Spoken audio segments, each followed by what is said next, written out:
Hello, Thrive Loud listeners. At Thrive Loud, we are always connecting you, the listener, with amazing leaders that are thriving in their lives, their businesses, and their passions.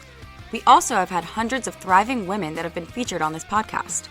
Continuing this important effort, Thrive Loud with Lou Diamond, Success.com, and Clubhouse have joined together to create a special series called Elevating the Brilliant Minds of Women. You'll get a chance to learn about these incredible initiatives of women across the globe, hear about how they are thriving, and how you can connect with them today. Enjoy this amazing conversation, and after the episode, learn more about this powerful initiative. Okay, what the hell am I listening to? When does this happen in the podcast? Now.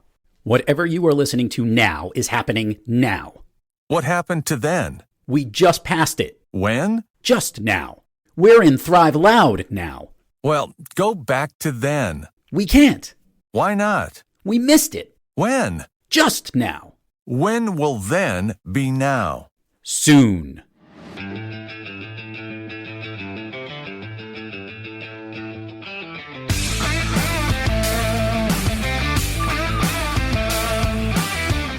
It's time to take an inside look at those that are taking their lives, their businesses, and their passions to the next level.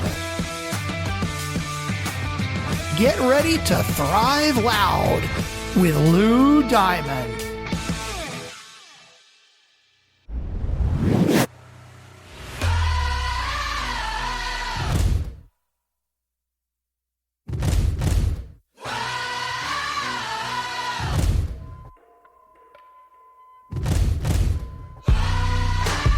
Welcome, everyone, to another episode of Thrive Loud with Lou Diamond, connecting you to the most inspiring and amazing people that are thriving each and every day. I'm your host, Lou Diamond. Today on Thrive Loud, we have a speaker, serial entrepreneur in the digital marketing space, podcaster, and a former wedding planner. She is the host of the Females on Fire podcast, and she loves inspiring other women to not only succeed in business, but go after their biggest and wildest dreams. Thrive Loud listeners, Hayley Luckadoo. Hayley, how are you today? I am so great. Thank you for having me. Hayley comes to us from North Carolina, correct? That's where you're Yes. What part of North Carolina? Wilmington, right on the coast. I'm on the beach. Excellent. And we connected originally in Clubhouse. That's where we met up. You're just literally on fire with all the things that you're doing. And what I wanted to do was flip the mic around here and catch everybody up to what you're up to. And the way I want to do this is, if you could kind of give a little bit of your career journey. I don't want to go all the way back to the womb, Hayley. I kind of want to go to when you realized this was the area that you wanted to focus on most. Is that a fair way to kick things off? Yeah, absolutely. So I'll keep this short because it can still turn into a long story, but I never imagined myself in business. That was not something I pictured. And basically I was about to go into my last year of college and was also engaged. Okay. And in the same month, 1 month before my wedding, 2 months before I went into my senior year of college, the fiance called off the wedding, totally out of the blue. And I got a letter from my school saying my financial aid had been cut. So I now could not afford to finish my senior year of college. Oh, okay. Hold on. We're digging deeper into this. So first of all, pretty young to be engaged at that point, right? Or yeah, I was 21. Okay. I was 21. But we had been dating for 6 years. We were high school sweethearts, had gone through college together. So it was very unexpected. Okay. So you run into this financial challenge. What did you do? What was first of all, what was that first reaction like? And then how did you kind of pick all the pieces up to say, okay, I have to figure out how to pay for school and emotionally I've been hit with everything going on. What was that like for you? I cried my eyes out. I was on my mom's couch for like 2 solid weeks, to the point where she was calling her friends, like, I don't know what to do. I don't think she's ever going to get up again. Like, it was terrible. It was so awful. And I think people always skip over that part. They're always like, oh, here's how I fixed it. Here's how I got back up. And I'm like, no, I spent 2 weeks on my mom's couch in the same clothes and literally didn't get up for 2 weeks. It was terrible. It was horrible, because that was everything I thought made up my future. and it was just gone. But I got back home and I realized, I got to do something to pay the bills. And I just could not stand the thought of like waiting tables forever and doing that while I tried to figure things out. So I said, okay, what skills do I have? And the only thing I could come up with was that I had just planned my own wedding. Even though it didn't happen, I had just planned it and all my friends were getting married. So I was like, okay, I'll just get them to pay me a little bit of money to keep the lights on until I figure out what to do next. And it ended up turning into a 5-year business. Oh, okay. We're going to continue to drill down on this. So here you are. Please let me go with the allegiance saying you're an emotional wreck. Oh yeah. And the job that you're set up to do is to help plan someone's wedding. Okay. What kind of, not the word isn't FOMO, but just almost like, what was that like helping to plan those weddings, helping your friends with, obviously they're your friends. So you're appreciating helping them and everything, but what was that like for you? Horrible. Yeah. I mean, no, honestly, like people ask me all the time, they're like, why would you do that to yourself? Like, why wouldn't you do anything else? But honestly and truly, it was the only thing I could think, hey, I was really good at this. And I know I could make money doing this just to keep me on my feet until I figure out what to do next. But I'm one of those people that I can put everything out of my mind to focus on a task. And so in planning and getting everything ready, I would be fine. But the second that ceremony started, I had to leave the room. And I would always step out and go work on something like at the reception or whatever while the ceremony was happening. I missed half my friends' weddings. They don't even know it, but it was very, very hard, but I'm very glad now that I did it. And eventually, it gets easier. It got easier and I'd start to stay a little longer at the ceremonies and nobody ever knew, but I'd always just kind of slip out and have my moment and come back like, I'm fine. Well, I would actually argue something even differently. And I'm kind of pressing the fast forward button a little here. And that is, here you are in your own personal experiences and you dove into something to keep the lights on. It becomes a business. And now you're inspiring other women to not only succeed in business, but do even more than that. Can we talk about where this is a real inner, sometimes you got to go low to go really high. Oh yeah. Was there an aha moment, a click moment that helped take you from where that was to get stronger and stronger and stronger, and then realized I not only can help other people with this, but I can help women who I wasn't planning on being an entrepreneur, and now I am one, and now I'm inspiring to help other women do that. When did that switch go off? Yeah. So the business switch went off about 6 months in. About 6 months in, I had so many people I was working with that it dawned on me one day. I was like, oh, I'm running a business. I should probably learn how to do that. And I started Googling everything, like how to be an official business and how to do social media and all of this stuff, and taught myself everything. And I ran that wedding planning company for 5 years. But about 3 years in, I had fallen so in love with marketing and all of these things that people started asking me to help them, other business owners that I knew. And so I ended up with a second company, which today is my marketing company, Luckadoo Media. And it's, evolved over the last 3 years or so, but started out with just me helping people with their social media and charging by the hour. I had no idea what I was doing. So that was kind of like starting over because I had no idea what that type of business was supposed to look like. And about a year later, it got lonely. Honestly, entrepreneurship can be lonely sometimes. Yeah. We didn't have Clubhouse then. And so I started a podcast and I started Females on Fire. And it was literally just for me to sit down and do these interviews, have these conversations with other women in business who maybe were a little bit lonely too, talk about what they were an expert in. And I was like, well, I'll record it. I'll throw it up somewhere. Nobody's going to listen, but that's not why I'm doing it. But people did listen. And it was because of that podcast that I got asked to speak. Somebody said, hey, we think you're really motivational. Will you come speak to our small little workshop? And I was like, sure. Yeah, absolutely. I have no idea what that's going to look like either, but hey, I'm the queen of starting over. Right. So I jump up on this stage, I speak, I come down off stage, I call my husband, I go, this is what I was meant to do for the rest of my life. And so that got me in speaking, and the podcast and speaking and coaching and all that has grown over the years, but it all came from that moment. I don't know that it was one aha moment per se. It was definitely a few different moments put together, but stepping off that stage, that was when I really knew. So we skipped over this a little bit. You obviously mentioned that you now have a husband. When did you get to meet your significant other? That is a crazy story too.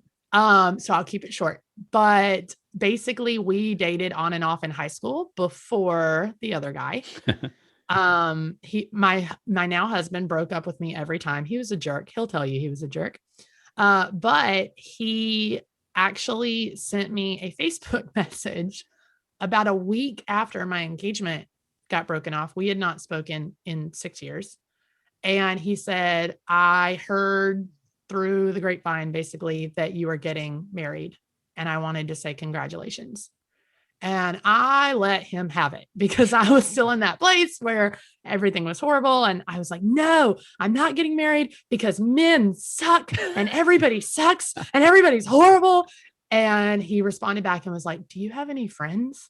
And I was like, yes, but they're all going home for the summer because we're in college and I have nobody and nobody cares and everybody's horrible. And I just let him have it. And he drove 45 minutes to my apartment to just sit with me. And we reminisced about high school and talked about what had been going on since then.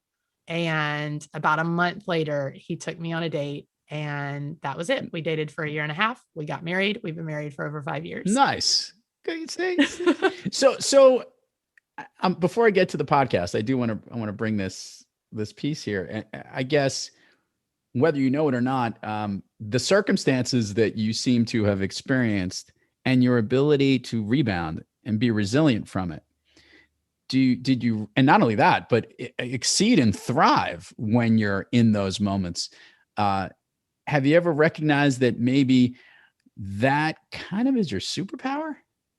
Yeah, definitely. I think resilience is my greatest asset. And I always say my business was built on resilience, and determination and audacity kept it going. I love it. Let's talk about this, your podcast. Females on Fire. First of all, as you alluded to before, it's a great opportunity to connect to all these amazing women. I love asking hosts this question. Tell me what you feel like sitting in the seat you're in as you absorb and connect with all these incredible women. Oh my gosh. I don't know. There's so much excitement and electricity and power in those conversations. I think it's so cool to get to hear other people's stories because, and I say this all the time on the show, but I always ask these women like what their, journey looked like to get here. And that's the whole first part of the show. And it's always amazing to me how similar we are, like entrepreneurs in general, like we all have so many similarities, and then just how different some of our journeys were to get to this place. So we have so many similarities, but so many differences. And that's just the coolest part of it, is to see how we're all alike and how we're all different, and get to hear their expertise and have these conversations that I know I wouldn't be able to have these any other way. And I wouldn't be able to meet these women any other way. And some of them have become some of my best friends. So it's just so cool. Every single, I'm almost 3 years in, and every single time I do an interview, I still get not nervous, not butterflies like the way I did in the beginning, but just excited because I know, people are going to listen to this. They're going to learn from this. It's going to be fun. Like it's just amazing. I love podcasting so much. I love asking this question about Females on Fire. Why they listen? What do you think is the big draw, big takeaway that has grown your listenership and brings people in? What is it about the program that you think connects the most with listeners? Yeah, I think if I had to put my finger on it, I would say I think it's because the show is more about connection and relationships than it necessarily is about the education piece. It's a business and personal development podcast. So, we talk about things like social media and marketing and money and all of these really tangible, strategic types of things.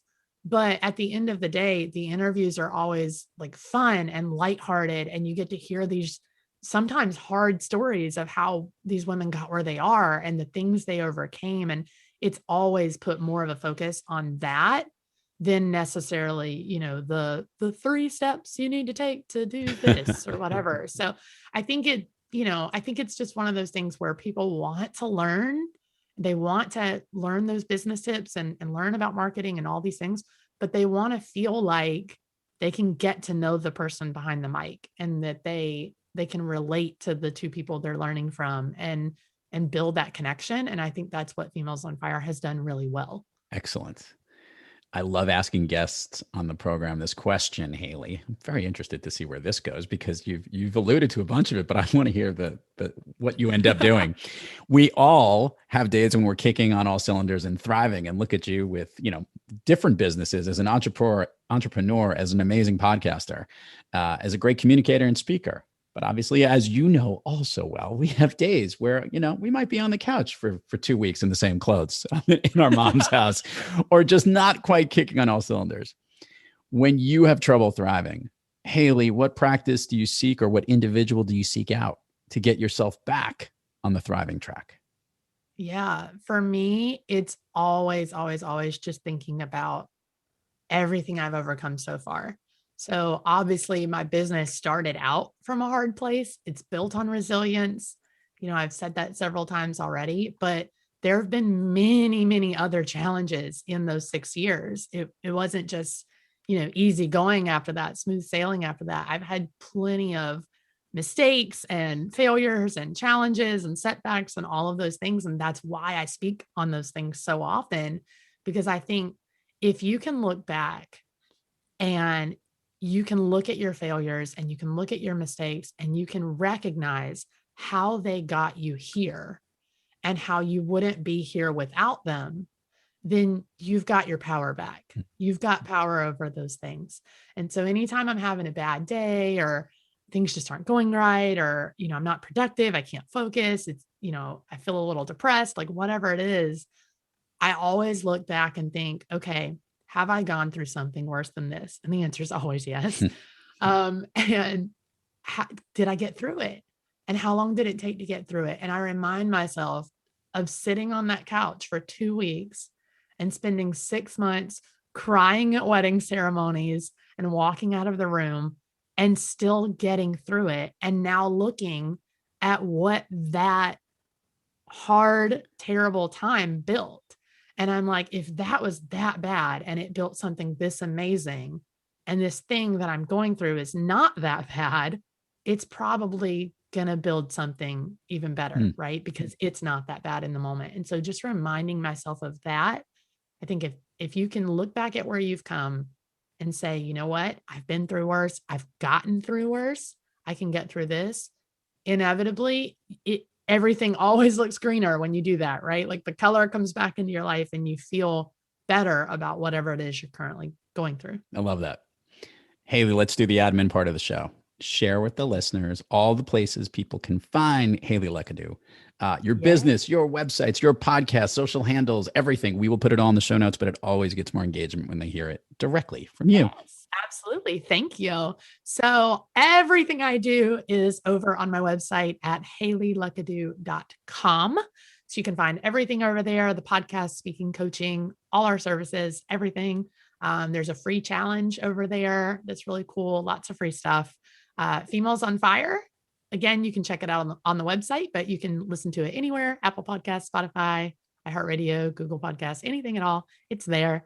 And I am at Hayley Luckadoo on all social media channels, but I mostly love hanging out on Instagram. So that's where you'll find me the most. Come DM me over there, connect with me. And lately you'll find me on Clubhouse. So definitely connect with me over there too. We have a fun room. Hayley and I get to host every now and then, a moderator room. So you get some podcast expertise. And it seems to be, as East Coasters, we run into a lot of Texans and we're trying to shove them into a corner. It's very difficult. There's so many of them. But anyway. So outnumbered. Okay. Hayley, permission to go down Fun Street here on Thrive Loud. Heck yeah. All right. First of all, share with the listeners your all-time favorite movie. The Greatest Showman. Oh, I thought you were going to say The Wedding Planner, by the way. It was in the back of my head. I was like, maybe she's going to throw The Wedding Planner out here. Oh my gosh, that's a good movie. But no, Yes, The Greatest Showman. I love that movie. I've watched it over 100 times. Easy. Aside from obviously incredible music and talent, why does that movie connect so much with you? Well, obviously the music and talent, but I was also a dancer, so I love the choreography. But the first time I ever watched that movie, I cried my eyes out through the entire thing because I felt so much like I could relate to Hugh Jackman's character in that I knew I want to go after such big things. I have these huge, crazy, audacious dreams that I talk about all the time, but I feel like sometimes it's never enough and I'm always moving to the next thing. And so I just related to him so much in that movie and I love it. It's my favorite. Yeah, it's great stuff.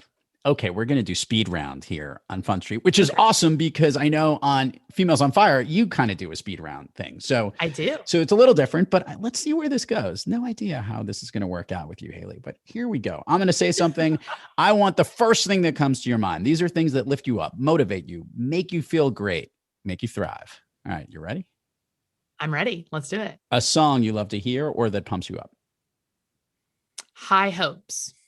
I love that song. Favorite food that's not a dessert? Macaroni and cheese. Ooh, favorite dessert? Brownies, chocolate brownies. An activity you wish you did more of? I really miss dancing. I haven't done it in so long and I miss it so much. An activity you wish you did less of? That's hard because typically if I want to do less of it, I outsource it and don't do it anymore. I guess laundry. I hate doing laundry. There you go. Someone recently said doing the dishes in the dishwasher. I thought that was brilliant. Totally get the laundry thing too. If you can snap your fingers, or I could snap my fingers right now, and you could go anywhere in the world, Hayley, where do you go? Italy. Ooh, what part? I want to go to Rome so bad. And we were saving up, ready to go, and then the pandemic happened. So Hayley Luckadoo, Females on Fire, totally killing it. Thank you so much for coming on Thrive Loud today. You crushed it.